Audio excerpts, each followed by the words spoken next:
ಒತ್ತಡದ ಬದುಕು, ಪೌಷ್ಟಿಕ ಆಹಾರದ ಕೊರತೆಯಿಂದ ಶುಗರ್, ಬಿಪಿ, ಬೊಜ್ಜು, ಗ್ಯಾಸ್ಟ್ರಿಕ್ ನಂತಹ ಆರೋಗ್ಯ ಸಮಸ್ಯೆ. ಹೆಚ್ಚು ಪೋಷಕಾಂಶಯುಕ್ತ ಆಹಾರ ಮತ್ತು ಸಿರಿಧಾನ್ಯಗಳೇ ಇದಕ್ಕೆ ಪರಿಹಾರ.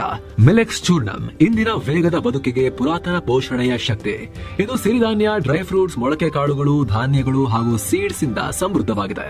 ಬನ್ನಿ ಮತ್ತೆ ಸಾಂಪ್ರದಾಯಿಕ ಸಿರಿಧಾನ್ಯಗಳಿಗೆ ಹಿಂದಿರುಗೋಣ. ಆರ್ಡರ್ ಮಾಡಲು ಲಿಂಕ್ ಡಿಸ್ಕ್ರಿಪ್ಷನ್ ಮತ್ತು ಪಿನ್ ಕಾಮೆಂಟ್ ನಲ್ಲಿದೆ.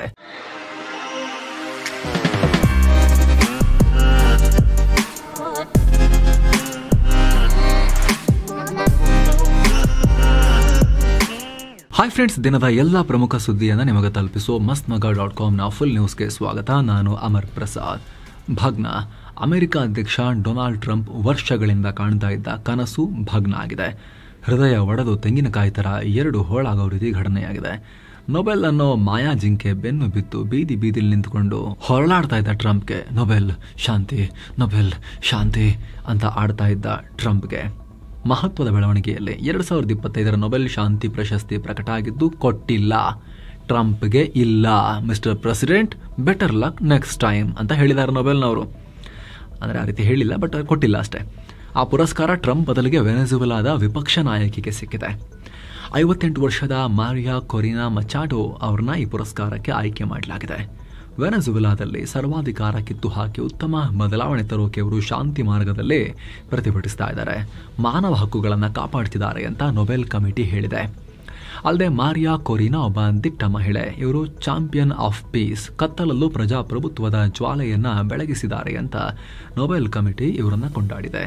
ಈ ಮೂಲಕ 7-8 ಯುದ್ಧಗಳನ್ನು ನಿಲ್ಲಿಸಿದೆ, ಜಗತ್ತಲ್ಲಿ ಯಾರೂ ಮಾಡದ ಗ್ರೇಟ್ ಪೀಸ್ ಮೇಕಿಂಗ್ ಕೆಲಸ ಮಾಡಿಬಿಟ್ಟೆ ನಾನು ಅಂತ ಕುಣಿತಾ ಇದ್ದ ಟ್ರಂಪ್ಗೆ ನಿರಾಸೆಯಾಗಿದೆ. ಈ ಮೂಲಕ ಈ ಸಲ ಸಿಗದ ನೊಬೆಲ್ ಶಾಂತಿ ಮುಂದಿನ ಸಲದ ತನಕವೂ ಕೂಡ ಒಂದು ವೇಳೆ ಗೊತ್ತಿಲ್ಲ ನೆಕ್ಸ್ಟ್ ಟೈಮ್ ಏನಾಗುತ್ತೆ ಅಂತ ಹೇಳಿ, ಬಟ್ ಅಲ್ಲಿ ತನಕನೂ ಕೂಡ ಕಾಯುವಿಕೆ ಇದ್ದೇ ಇರುತ್ತಲ್ಲ. ಟ್ರಂಪ್ರ ರಾತ್ರಿ ನಿದ್ದೆಯ ಶಾಂತಿಯನ್ನೇ ಕಿತ್ಕೊಂಡಂತಾಗಿದೆ. ಹಾಗೆ ನೋಡಿದ್ರೆ ಅನೇಕ ರಾಷ್ಟ್ರಗಳು ಟ್ರಂಪ್ ಅವರನ್ನ ನಾಮಿನೇಟ್ ಮಾಡಿದ್ರು ಕೊಡಿ ಅಂತ ಸೀರಿಯಸ್ ಆಗಿತ್ತಿದು. ರಷ್ಯಾ ಕೂಡ ನಾವು ಟ್ರಂಪ್ರ ನೊಬೆಲ್ಗೆ ಸಪೋರ್ಟ್ ಮಾಡ್ತೀವಿ ಅಂತ ಹೇಳಿತ್ತು. ಪಾಕಿಸ್ತಾನ ಮುನೀರ್ ಅಂತೂ ಕುಣಿತಾ ಇದ್ದ, ಮುನೀರ ಕೊಡ್ರಿ ಟ್ರಂಪ್ಗೆ ಅಂತ ಹೇಳಿ. ಆದರೆ ನಾರ್ವೆಯ ನೊಬೆಲ್ ಕಮಿಟಿ ನಿರಾಕರಿಸಿದೆ. ಟ್ರಂಪ್ಗಿಂತ ಈಗ ಇವ್ರಿಗೆ ಕೊಡೋದು ಸೂಕ್ತ ಅನ್ನೋ ಥರದಲ್ಲಿ ಪ್ರಶಸ್ತಿ ಕೊಟ್ಟಿದೆ. ಅಂದಹಾಗೆ ಇವ್ರು ಯಾರು, ಈ ಮಹಿಳೆ ಯಾರು? ಹಾಗಾದರೆ ಟ್ರಂಪ್ಗೆ ಶಾಕ್ ಕೊಟ್ಟಿರುವ ಮಚಾಡೋ ದೊಡ್ಡ ಹೋರಾಟಗಾರ್ತಿ. ವೆನೆಜುವೆಲಾದ ಪ್ರಜಾಪ್ರಭುತ್ವ ಪರ ಚಳುವಳಿಗೆ ಮೂಲ ಸ್ತಂಭ. ವೆನೆಜುವೆಲಾದಲ್ಲಿ ನಿಕೋಲಸ್ ಮಡುರೋ ಅವರ ದಮನಕಾರಿ ಆಡಳಿತ ವಿರೋಧಿಸುತ್ತಲೇ ಬಂದಿದ್ರು. ಇದಕ್ಕೆ ಅವರಿಗೆ ಸಾಕಷ್ಟು ಬೆದರಿಕೆ, ಬಂಧನ ಮತ್ತು ರಾಜಕೀಯ ಕಿರುಕುಳ ಕೊಡಲಾಗಿತ್ತು. ಆದರೂ ಅವೆಲ್ಲವನ್ನ ಸಹಿಸಿಕೊಂಡು ತಮ್ಮ ಹೋರಾಟವನ್ನು ಮುಂದುವರಿಸಿದ್ರು. ಜೀವಕ್ಕೆ ಅದೆಷ್ಟೇ ರಿಸ್ಕ್ ಇದ್ರೂ ಕೂಡ ವೆನೆಜುವೆಲಾ ಬಿಟ್ಟು ಹೋಗಿಲ್ಲ. ಮುಕ್ತ ಚುನಾವಣೆಗಾಗಿ ಹೋರಾಟ ಮತ್ತು ಶಾಂತಿಯುತ ಹೋರಾಟ ಮಾಡೋದು ಹೇಗೆ ಅಂತ ಲಕ್ಷಾಂತರ ಜನರಿಗೆ ಪ್ರೇರಣೆಯಾಗಿದ್ದಾರೆ. ಹೀಗಾಗಿ ಹಲವು ವರ್ಷಗಳ ಇವರ ಶಾಂತಿಯುತ ಹೋರಾಟಕ್ಕೀಗ ನೊಬೆಲ್ ಪ್ರಶಸ್ತಿ ಸಿಕ್ಕಿದೆ. ಇತ್ತ ಮಚಾಡೋ ಕೂಡ ರಿಯಾಕ್ಟ್ ಮಾಡಿ, ನನಗೆ ವಿಚಾರ ಕೇಳಿ ಶಾಕ್ ಆಯಿತು, ಆದರೆ ಖುಷಿನೂ ಆಯಿತು ಅನ್ನೋ ಹೇಳಿಕೆ ಕೊಟ್ಟಿದ್ದಾರೆ. ಟ್ರಂಪ್ ಕಡೆಯಿಂದ ಯಾವುದೇ ಪ್ರತಿಕ್ರಿಯೆ ಬಂದಿಲ್ಲ. ಆದರೆ ವೈಟ್ ಹೌಸ್ ನೊಬೆಲ್ ಕಮಿಟಿ ಮೇಲೆ ಕಿಡಿಕಾರಿದೆ. ವೈಟ್ ಹೌಸ್ ಅಧ್ಯಕ್ಷ ಡೊನಾಲ್ಡ್ ಟ್ರಂಪ್ ಶಾಂತಿ ಒಪ್ಪಂದ ಮಾಡೋದು, ಯುದ್ಧ ನಿಲ್ಲಿಸೋದು, ಜನರ ಜೀವ ಉಳಿಸೋ ಕೆಲಸ ಇದೆಲ್ಲ ಮುಂದುವರಿಸ್ತಾರೆ. ಮುಂದೆ ಕೂಡ ಅವರ ಹೃದಯ ಮಾನವೀಯತೆಯಿಂದ ತುಂಬೇ ಹೋಗ್ಬಿಟ್ಟಿದೆ. ಅವರ ದೃಢ ನಿಶ್ಚಯ ಎಷ್ಟಿದೆ ಅಂದರೆ ಕಷ್ಟವಾದ ಗುರಿಯಾಗಲಿ ಅದನ್ನು ಸಾಧಿಸಿನೇ ಬಿಡ್ತಾರೆ. ಶಾಂತಿ ಹೆಸರಲ್ಲಿ ಪಾಲಿಟಿಕ್ಸ್ ಮಾಡೋದನ್ನು ನೊಬೆಲ್ ಕಮಿಟಿ ಪುನಃ ಸಾಬೀತು ಮಾಡಿದೆ ಅಂತ ವೈಟ್ ಹೌಸ್ ವಕ್ತಾರರು ಹೇಳಿದ್ದಾರೆ. ಏನೋ ಈ ಪ್ರಶಸ್ತಿ ಅನೌನ್ಸ್ ಆಗೋ ಸ್ವಲ್ಪ ಹೊತ್ತಿನ ಮುಂಚೆ ರಷ್ಯಾ ಮಹತ್ವದ ಹೇಳಿಕೆ ಕೊಟ್ಟಿತ್ತು. ನೊಬೆಲ್ ಶಾಂತಿ ಪ್ರಶಸ್ತಿಗೆ ಟ್ರಂಪ್ರನ್ನು ನಾಮಿನೇಟ್ ಮಾಡೋಕೆ ನಾವು ಬೆಂಬಲ ಕೊಡ್ತೀವಿ ಅಂತ ಪುಟಿನ್ ಸಲಹೆಗಾರ ಯೂರಿ ಉಶಾಕೋವ್ ಹೇಳಿದ್ರು. ಆದರೆ ಪಾಪ ಟ್ರಂಪ್ಗೆ ಸಿಕ್ಕಿಲ್ಲ. ಈ ರಷ್ಯಾ ಟ್ರಂಪ್ಗೆ ಉರ್ಸೋಕೆ ಈ ರೀತಿ ಲಾಸ್ಟಲ್ಲಿ ಹೇಳ್ತಾ ಅದು ಕೂಡ ಸ್ಪಷ್ಟ ಇಲ್ಲ. ಆದರೆ ಪ್ರಶಸ್ತಿ ಘೋಷಣೆ ಬೆನ್ನಲ್ಲೇ ಯುಕ್ರೇನ್ ಅಧ್ಯಕ್ಷ ವೊಲಡಿಮಿರ್ ಝೆಲೆನ್ಸ್ಕಿ ರಿಯಾಕ್ಟ್ ಮಾಡಿದ್ದಾರೆ. ಮುಂದೆ ಯುಕ್ರೇನ್ ಮತ್ತು ರಷ್ಯಾ ನಡುವೆ ಕದನ ವಿರಾಮ ಮಾಡಿಸೋದ್ರಲ್ಲಿ ಟ್ರಂಪ್ ಸಕ್ಸಸ್ ಆದರೆ ಆಗ ನೊಬೆಲ್ ಪ್ರಶಸ್ತಿಗೆ ನಾವು ನಾಮಿನೇಟ್ ಮಾಡ್ತೀವಿ ನೋಡಿ ಅಂತ ಹೇಳಿದ್ದಾರೆ. ಏನೋ ಟ್ರಂಪ್ರ ನೊಬೆಲ್ ನಾರ್ವೆ ರಾಷ್ಟ್ರಕ್ಕೆ ಸಂಕಟವನ್ನು ತಂದಿಟ್ಟಿದೆ. ಯಾಕಂದರೆ ಈ ನೊಬೆಲ್ ಪೀಸ್ ಪ್ರೈಸನ್ನು ನಾರ್ವೇಜಿಯನ್ ನೊಬೆಲ್ ಕಮಿಟಿ ಅಂತಿಮ ನಿರ್ಧಾರ ಮಾಡುತ್ತೆ. ಹೀಗಾಗಿನೇ ಈ ಕಮಿಟಿ ಮೇಲೆ ಟ್ರಂಪ್ ಕ್ರಮ ತಗೊಳ್ಳಬಹುದು ಅನ್ನೋ ಭೀತಿ ಹುಟ್ಟಿದೆ.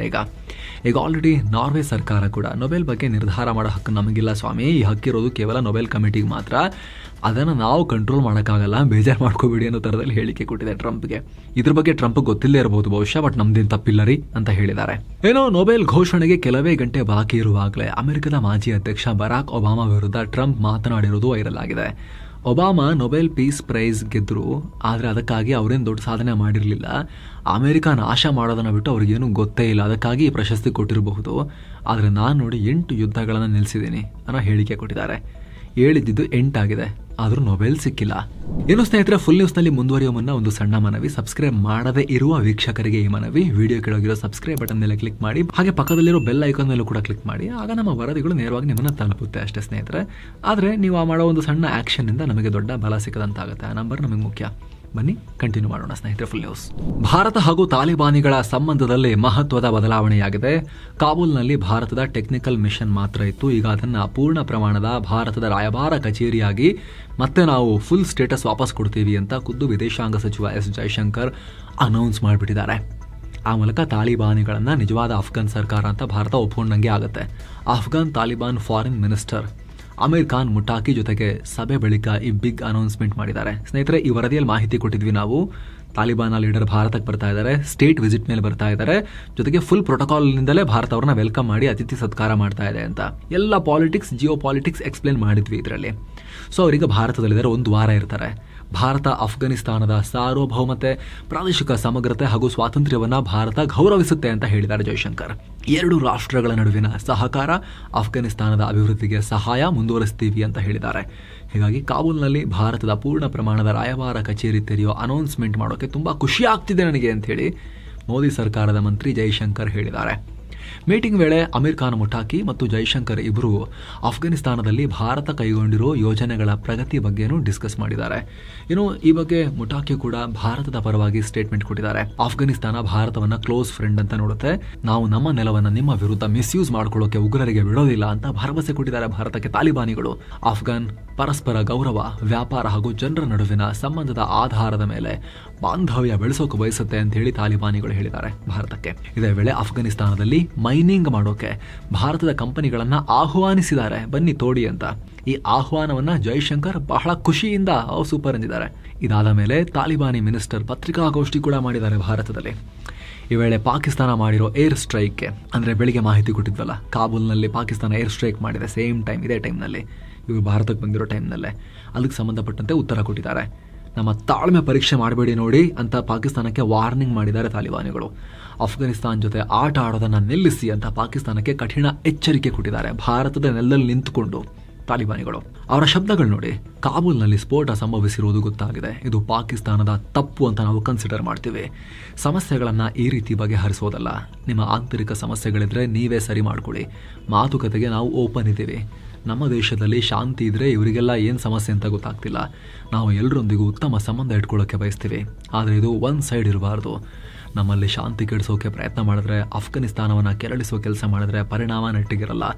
ನಮ್ಮ ಜೊತೆಗೆ ಕದನಕ್ಕೆ ಬಿದ್ದರೆ ಏನಾಗುತ್ತೆ ಅನ್ನೋದನ್ನ ಸೋವಿಯತ್, ಅಮೆರಿಕ, ನ್ಯಾಟೋ ಕೇಳಿ ಅವರ ಹತ್ರ ಹೋಗಿ ಕೇಳಿ ತಿಳ್ಕೊಳ್ಳಿ ಅಂತ ಹೇಳಿದ್ದಾರೆ. ಗ್ರೇವ್ ಯಾರ್ಡ್ ಆಫ್ ಎಂಪೈರ್ಸ್ ಅಂತಾರೆ ಅಫ್ಘಾನಿಸ್ತಾನವನ್ನು. ಅಲ್ಲಿ ಹೋದವರೆಲ್ಲ ಸೋತು ವಾಪಸ್ ಹೋಗಿದ್ದಾರೆ. ಸೊ ಅದನ್ನು ನೆನಪು ಮಾಡಿದ್ದಾರೆ ಪಾಕಿಸ್ತಾನಕ್ಕೆ. ಅಫ್ಘಾನಿಗರ ತಾಳ್ಮೆಯನ್ನು ಪರೀಕ್ಷೆ ಮಾಡೋಕ್ಕೆ ಹೋಗಬೇಡಿ, ಅಫ್ಘಾನ್ ಜೊತೆಗೆ ಆಟ ಆಡೋದು ಒಳ್ಳೆಯದಲ್ಲ, ನಮಗೂ ಶಕ್ತಿ ಇದೆ ಅಂತ ಹೇಳಿ ತಾಲಿಬಾನ್ನ ಲೀಡರ್ ಭಾರತದಲ್ಲಿ ನಿಂತ್ಕೊಂಡು ಪಾಕಿಸ್ತಾನಕ್ಕೆ ಜಾಡ್ಸ್ ಓದಿದ್ದಾರೆ ಶಬ್ದಗಳಲ್ಲಿ. ಇದಕ್ಕೆ ಸಂಬಂಧಪಟ್ಟಂತೆ 2 ವಿಶೇಷ ವರದಿ ಆಲ್ರೆಡಿ ಪಬ್ಲಿಷ್ ಆಗಿದೆ ಸ್ನೇಹಿತರೆ. ಒಂದು ಅವರು ಭಾರತಕ್ಕೆ ಬಂದಿರೋ ಸಂದರ್ಭ ಮತ್ತು ಅದರ ಮಹತ್ವ ಏನು ಅಂತ, ಇನ್ನೊಂದು ಪಾಕಿಸ್ತಾನ ಅಫ್ಘಾನಿಸ್ತಾನದಲ್ಲಿ ತಾಲಿಬಾನಿಗಳ ಕಾಬೂಲ್ ಮೇಲೆ ಮಾಡಿರೋ ಏರ್ ಸ್ಟ್ರೈಕ್ ಸಂಬಂಧಪಟ್ಟಂತೆ. ಅದು ಇವತ್ತು ಬೆಳಿಗ್ಗೆ ಪಬ್ಲಿಷ್ ಆಗಿದೆ. 2ರ ಲಿಂಕನ್ನು ಫುಲ್ ನ್ಯೂಸ್ ಎಂಡ್ನಲ್ಲಿ ನಾವು ಸ್ಕ್ರೀನ್ ಮೇಲೆ ತರ್ತೀವಿ. ನೀವು ಅದ್ರ ಮೇಲೆ ಟ್ಯಾಪ್ ಮಾಡೋ ಮೂಲಕ ಫುಲ್ ನ್ಯೂಸ್ ಮುಗಿತಾ ಆ ಕಡೆಗೆ ಜಂಪ್ ಆಗ್ಬೋದು. ಈ ನಡುವೆ ಸುದ್ದಿಗೋಷ್ಠಿಯಲ್ಲಿ ಸ್ವಾರಸ್ಯಕರ ಅಥವಾ ವಿಚಿತ್ರ ಅಥವಾ ಭಾರತದ ಪಾಲಿಗೆ ಆಘಾತಕಾರಿ ಘಟನೆಯಾಗಿದೆ.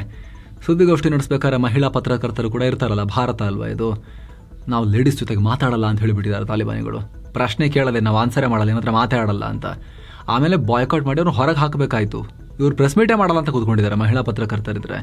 ಅದೇನು ದ್ವೇಷನೋ ಗೊತ್ತಿಲ್ಲ ಅವರಿಗೆ ಮಹಿಳೆಯರ ಮೇಲೆ. ಅಫ್ಘಾನಿಸ್ತಾನದಲ್ಲಂತೂ ಅವರಿಗೆ ಮನೆಯಿಂದ ಆಚೆ ಬರ್ದಿರಂಗೆ ಮಾಡಿಟ್ಟಿದ್ದಾರೆ. ಡಾಕ್ಟರ್ಸ್ ಇಲ್ಲ, ನರ್ಸ್ಗಳು ಇಲ್ಲ ಅಂಥೇಳಿ, ಅಥವಾ ಯಾವುದೇ ಕೆಲಸ ಮಾಡೋಂಗಿಲ್ಲ, ಅವರು ಶಾಲೆಗೆ ಹೋಗೋಂಗಿಲ್ಲ ಹೈಸ್ಕೂಲ್ ಆದಮೇಲೆ ಅಂತೆಲ್ಲ ಮಾಡಿಟ್ಕೊಂಡಿದ್ದಾರೆ. ಇಲ್ಲಿ ಭಾರತದಲ್ಲೂ ಕೂಡ ಮಹಿಳಾ ಪತ್ರಕರ್ತೆಯರ ಜೊತೆ ನಾವು ಮಾತಾಡೋದಿಲ್ಲ, ಅವ್ರ ಪ್ರಶ್ನೆ ಕೇಳೋಂಗಿಲ್ಲ, ಪ್ರೆಸ್ ಮೀಟೇ ಮಾಡಲ್ಲ ನಾವು ಅವರಿದ್ರೆ ಅಂತ ಹೇಳಿ ಅವ್ರನ್ನ ಹೊರ ಹಾಕೋ ರೀತಿ ಮಾಡಿದ್ದಾರೆ.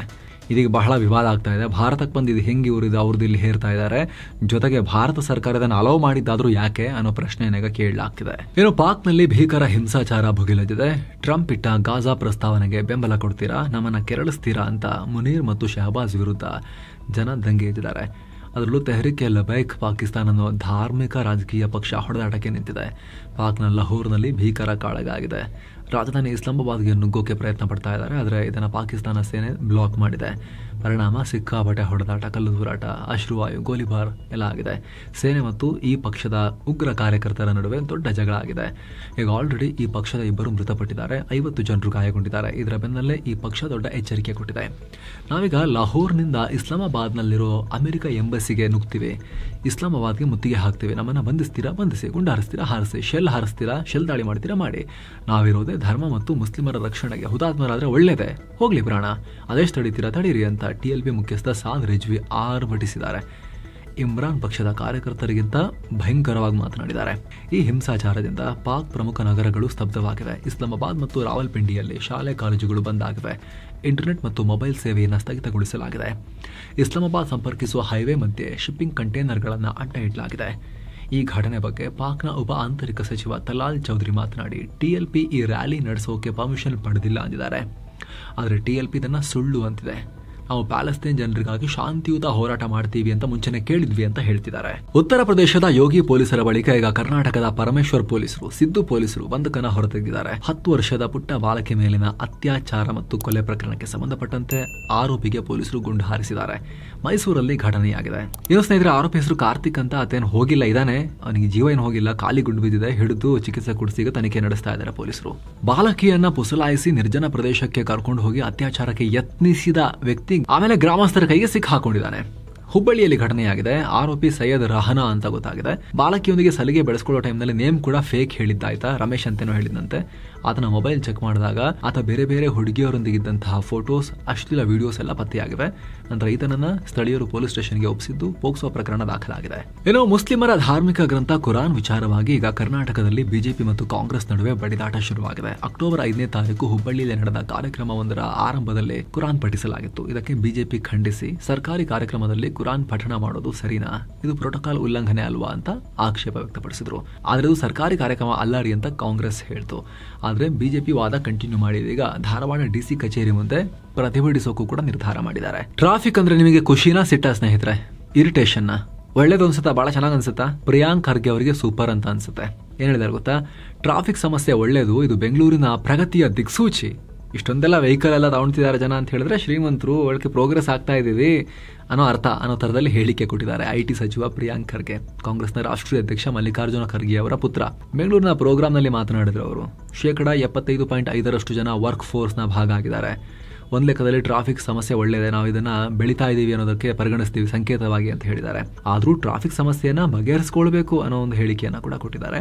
ಈ ಹೇಳಿಕೆಗೆ ಭಾರಿ ವಿರೋಧ, ಟೀಕೆ ವ್ಯಕ್ತವಾಗ್ತಾ ಇದೆ. ಅಕ್ರಮ ಬೆಟ್ಟಿಂಗ್ ಕೇಸ್ಗೆ ಸಂಬಂಧಪಟ್ಟಂತೆ ಚಿತ್ರದುರ್ಗ ಕಾಂಗ್ರೆಸ್ ಶಾಸಕ ವೀರೇಂದ್ರ ಪಪ್ಪಿ ಮನೆ ಮೇಲೆ ಮತ್ತೆ ED ಅಧಿಕಾರಿಗಳು ದಾಳಿ ಮಾಡಿದ್ದಾರೆ.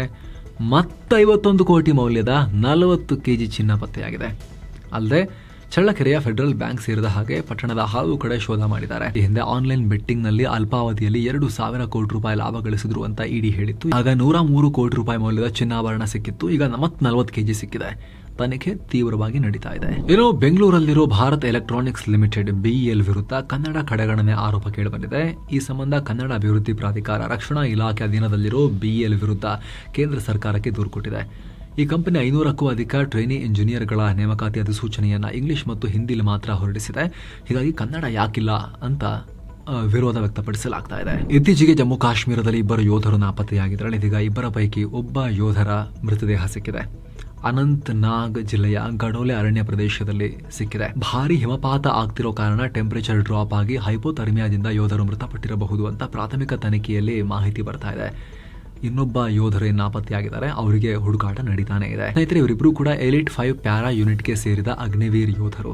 ಜಮ್ಮು ಕಾಶ್ಮೀರದ ಕೊಕರ್ನಾಗ್ ಪ್ರದೇಶದಲ್ಲಿ ಉಗ್ರರು ಅಡಗಿ ಕೂತಿದ್ದಾರೆ ಅನ್ನೋ ಮಾಹಿತಿ ಪಡೆದು ಅಲ್ಲಿಗೆ ಕಾರ್ಯಾಚರಣೆ ನಡೆಸೋಕೆ ಹೋಗಿ ನಾಪತ್ತೆಯಾಗಿದ್ರು. ಏನೋ ಮಹತ್ವದ ಬೆಳವಣಿಗೆಯಲ್ಲಿ ಅಮೆರಿಕ ಮೂಲದ ಆರ್ಟಿಫಿಷಿಯಲ್ ಇಂಟೆಲಿಜೆನ್ಸ್ ಸಂಶೋಧನಾ ಕಂಪನಿ ಆಂಥ್ರೋಪಿಕ್ ಭಾರತಕ್ಕೆ ಬರ್ತಾ ಇದೆ.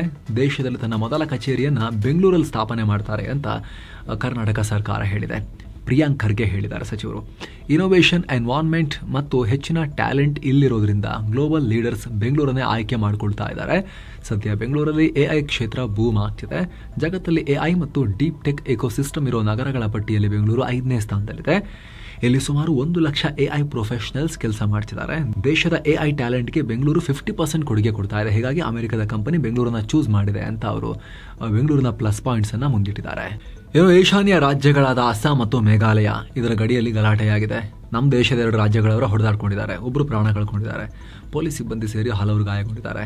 ಬಾರ್ಡರ್ನಲ್ಲಿ ಕರ್ಫ್ಯೂ ಜಾರಿ ಮಾಡಿ ಭಾರಿ ಸೆಕ್ಯೂರಿಟಿ ಕೂಡ ಹಾಕಲಾಗಿತ್ತು. ಆಮೇಲೆ ಮೇಘಾಲಯದ ವೆಸ್ಟ್ ಜೈಂತಿಯಾ ಹಿಲ್ಸ್ ಜಿಲ್ಲೆಯ ಲಪಾಂಗಪ್ ಗ್ರಾಮದ ಜನ ಅಸ್ಸಾಂ ಗಡಿಯಲ್ಲಿ ಭತ್ತದ ಕಟಾವು ಮಾಡೋ ವೇಳೆ ಅವರನ್ನ ಅಸ್ಸಾಂನ ಕರ್ಬಿ ಕಮ್ಯುನಿಟಿಯ ಜನ ತಡೆದಿದ್ದಾರೆ. ಹೀಗಾಗಿ ದೊಡ್ಡ ಗಲಾಟೆಯಾಗಿದೆ. ಈ ವೇಳೆ ಸಮಸ್ಯೆ ಬಗೆಹರಿಸೋಕೆ ಬಂದ ಪೊಲೀಸರ ಮೇಲೂ ಕೂಡ ದಾಳಿ ಮಾಡಿದ್ದಾರೆ. ಹಲವರು ಗಾಯಗೊಂಡಿದ್ದಾರೆ. ಶಾಂತಿ ಕಾಪಾಡೋ ನಿಟ್ಟಿನಲ್ಲಿ ಟೈಟ್ ಸೆಕ್ಯೂರಿಟಿ ಹಾಕಲಾಗಿದೆ. ಈಗ 2 ರಾಜ್ಯಗಳ ನಡುವಿನ ಉನ್ನತ ಮಟ್ಟದ ಪೊಲೀಸ್ ಅಧಿಕಾರಿಗಳು ಸಿಚುವೇಶನ್ ಅನ್ನು ಕ್ಲೋಸ್ ಆಗಿ ಮಾನಿಟರ್ ಮಾಡ್ತಾ ಇದ್ದಾರೆ ಅಂತ ಮೇಘಾಲಯ DCM ಹೇಳಿಕೆ ಕೊಟ್ಟಿದ್ದಾರೆ. ವಂಚನೆ ಕೇಸ್ನಲ್ಲಿ CBIಗೆ ಬೇಕಾಗಿದ್ದ ಭಾರತದ ಪ್ರಜೆ ಶೀಲಾ ಕಲ್ಯಾಣಿ ಅಥವಾ ಮನಕಂಡತಿಲ್ ತೆಕ್ಕೇತಿ ಇವರನ್ನ ಸೌದಿ ಅರೇಬಿಯಾದಿಂದ ಹಿಡಿತರುವಲ್ಲಿ CBI ಯಶಸ್ವಿಯಾಗಿದೆ. ಕಳೆದ ಕೆಲ ವರ್ಷಗಳಲ್ಲಿ ಈ ತರ ಇಂಟರ್ಪೋಲ್ ಚಾನೆಲ್ಗಳ ಮೂಲಕ 130ಕ್ಕೂ ಅಧಿಕ ವಾಂಟೆಡ್ ಕ್ರಿಮಿನಲ್ಸ್ನ ಭಾರತಕ್ಕೆ ಕರ್ಕೊಂಡ್ಬರಲಾಗಿದೆ.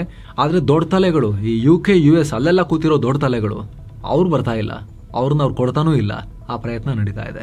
ಭಾರತ ಮತ್ತು ವೆಸ್ಟ್ ಇಂಡೀಸ್ ನಡುವೆ ದಿಲ್ಲಿಯ ಅರುಣ್ ಜೇಟ್ಲಿ ಸ್ಟೇಡಿಯಂನಲ್ಲಿ 2ನೇ ಟೆಸ್ಟ್. ಟಾಸ್ ಗೆದ್ದ ಭಾರತ ಮೊದಲು ಬ್ಯಾಟಿಂಗ್ ತಗೊಳ್ತು. ಚೆನ್ನಾಗಿ ಆಡ್ತಾ ಇದೆ. ಮೊದಲ ದಿನದಾಟದ ಅಂತ್ಯಕ್ಕೆ ಕೇವಲ 2 ವಿಕೆಟ್ ಕಳ್ಕೊಂಡು 318 ರನ್ ಗಳಿಸಿದೆ. ಟೀಂ ಇಂಡಿಯಾ ಪರ ಯುವ ಓಪನರ್ ಯಶಸ್ವಿ ಜೈಸ್ವಾಲ್ ಅಜೇಯ 173 ರನ್ ಗಳಿಸಿ ಅದ್ಭುತ ಆಟವನ್ನ ಆಡ್ತಾ ಇದ್ದಾರೆ. KL ರಾಹುಲ್ 38, ಸಾಯಿ ಸುದರ್ಶನ್ 87 ರನ್ ಗಳಿಸಿ ಔಟ್ ಆಗಿದ್ದಾರೆ. ನಾಯಕ ಶುಭ್ಮನ್ ಗಿಲ್ 20 ರನ್ ಗಳಿಸಿ ಜೈಸ್ವಾಲ್ ಜೊತೆ 2ನೇ ದಿನಕ್ಕೆ ಕ್ರೀಸ್ ಕಾಯ್ದುಕೊಂಡಿದ್ದಾರೆ.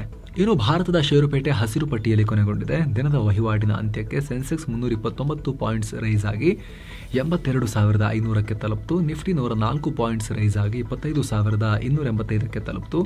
ಷೇರುಪೇಟೆಯಲ್ಲಿ ಚೆನ್ನಾಗಿ ಬೈಯಿಂಗ್ ನಡೆದಿದೆ. ಒಂದೇ ಸೆಷನ್ನಲ್ಲಿ ಹೂಡಿಕೆದಾರರು 2 ಲಕ್ಷ ಕೋಟಿ ರೂಪಾಯಿ ಲಾಭ ಮಾಡಿಕೊಂಡಿದ್ದಾರೆ.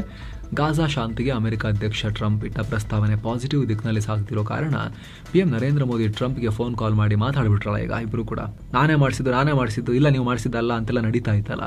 ಟ್ಯಾರಿಫ್ ವಾರ್ ಕೂಡ ನಡೀತಾ ಇತ್ತು. ಇವರಿಬ್ರು ಮಾತಾಡ್ತಾ ಇರಲಿಲ್ಲ. ಈಗ ಫೋನ್ ಕಾಲ್ನಲ್ಲಿ ಮಾತಾಡ್ಬಿಟ್ಟಿದ್ದಾರೆ. ಜೊತೆಗೆ ಭಾರತ ಅಮೆರಿಕದ ವ್ಯಾಪಾರ ಡೀಲ್ ಇದೆಯಲ್ಲ, ಅದು ಮಾತುಕತೆ ಚೆನ್ನಾಗಿ ಸಾಗ್ತಾ ಇದೆ. ಇಬ್ರು ಚೆಕ್ ಮಾಡ್ತಾ ಇದೀವಿ, ನಾವೇ ಮಾನಿಟರ್ ಮಾಡ್ತಾ ಇದೀವಿ ಅಂತ ಬೇರೆ ಹೇಳ್ಬಿಟ್ರ ಅದು ಸ್ವಲ್ಪ ಪಾಸಿಟಿವ್ ವೈಬ್ಸ್ ಅನ್ನ ಕೊಡ್ತು ಮಾರ್ಕೆಟ್ಗೆ. ಅಥವಾ ವಿದೇಶಿ ಹೂಡಿಕೆದಾರರು ಕೂಡ ಭಾರತದ ಈಕ್ವಿಟಿಗಳನ್ನ ಸ್ವಲ್ಪ ಬೈ ಮಾಡೋಕೆ ಶುರು ಮಾಡಿದ್ದಾರೆ. ಇದು ದೇಸಿ ಮಾರ್ಕೆಟ್ಗೆ ಬೂಸ್ಟ್ ಕೊಡ್ತು. Cipla, SBI, Axis bank, Maruti Suzuki, Bajaj auto ಲಾಭ ಮಾಡಿಕೊಂಡ್ರು. ಇತ್ತ Tata steels, TCS, JSW steel, tech Mahindra, Shriram finance ರೆಡ್ನಲ್ಲಿದ್ವು. ಡಾಲರ್ ಮುಂದೆ ರೂಪಾಯಿ ಮೌಲ್ಯ 10 ಪೈಸೆ ಜಾಸ್ತಿಯಾಗಿ 88 ರೂಪಾಯಿ 69 ಪೈಸೆಯಾಗಿದೆ. ಚಿನ್ನ ಮತ್ತು ಬೆಳ್ಳಿ ಬೆಲೆ ವಿಚಾರಕ್ಕೆ ಬಂದರೆ 24 ಕ್ಯಾರೆಟ್ನ 10 ಗ್ರಾಂ ಚಿನ್ನದ ಬೆಲೆಯಲ್ಲಿ 1,104 ರೂಪಾಯಿ ಇಳಿಕೆಯಾಗಿ 1,21,525 ರೂಪಾಯಿ ಆಗಿದೆ. 22 ಕ್ಯಾರೆಟ್ನ 10 ಗ್ರಾಂ ಚಿನ್ನದ ಬೆಲೆಯಲ್ಲಿ 1,010 ರೂಪಾಯಿ ಇಳಿಕೆಯಾಗಿ 1,11,320 ರೂಪಾಯಿ ಆಗಿದೆ. 1 ಕೆಜಿ ಬೆಳ್ಳಿ ಬೆಲೆಯಲ್ಲಿ 4,950 ರೂಪಾಯಿ ಜಾಸ್ತಿಯಾಗಿ 1,64,500 ರೂಪಾಯಿ ಆಗಿದೆ. ಸೊ ಫ್ರೆಂಡ್ಸ್, ಇದಾಗಿತ್ತು ಇವತ್ತಿನ ಫುಲ್ ನ್ಯೂಸ್. ನಾವು ಕೊಯ್ದಿಲ್ಲ, ಎಳೆದಿಲ್ಲ, ಕಿರ್ಚಾಡಿಲ್ಲ. ಸುದ್ದಿಯನ್ನ ಸುದ್ದಿ ರೀತಿಯಲ್ಲಿ ತಲುಪಿಸೋ ಪ್ರಯತ್ನವನ್ನ ಮಾಡಿದ್ದೇವೆ. ನಮ್ಮ ಈ ಪ್ರಯತ್ನ ನಿಮಗೆ ಇಷ್ಟ ಆಗ್ತಾ ಇದ್ರೆ ದಯವಿಟ್ಟು ಮಸ್ತ್ ಮಗ ಚಾನಲ್ಗೆ ಸಬ್ಸ್ಕ್ರೈಬ್ ಮಾಡಿ, ಪಕ್ಕದ ಬೆಲ್ ಐಕಾನ್ ಮೇಲೆ ಕ್ಲಿಕ್ ಮಾಡೋದನ್ನ ಯಾವುದೇ ಕಾರಣಕ್ಕೂ ಮರಿಬೇಡಿ. Thank you so much. ಮತ್ತೆ ಭೇಟಿ ಆಗ್ತಿರೋಣ ಸ್ನೇಹಿತರೆ. ನಮಸ್ತೆ.